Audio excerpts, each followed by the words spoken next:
এই যে কবরটা দেখছেন, আজকে যিনি মারা গেছেন ওমান প্রবাসী, যার জানা যায় আমরা আজকে এখানে উপস্থিত হয়েছি। ওমান প্রবাসী আমার ভাতিজা মফুল্লাহ। আজ থেকে 1 সপ্তাহ আগে ওমান মারা গেছে, আজকে লাশ আসছে। তো আমরা এই যে লাশটা দাফন করার জন্য আনছি।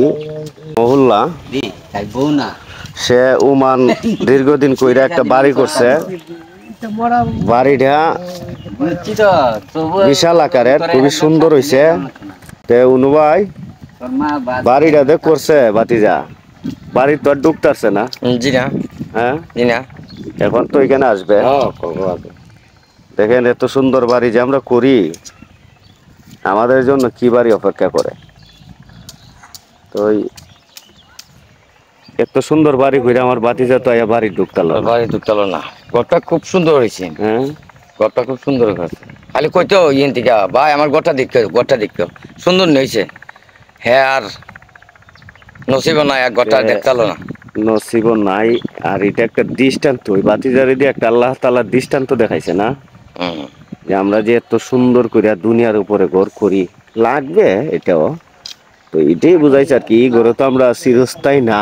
চিরস্থায়ী ঘর যেটা, এটা হইলো এটা চিরস্থায়ী ঘর।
আরে খালি এক দাও তো দিব বা এই প্রেমে না হতে না ঠান্ডা গেলে এই দাও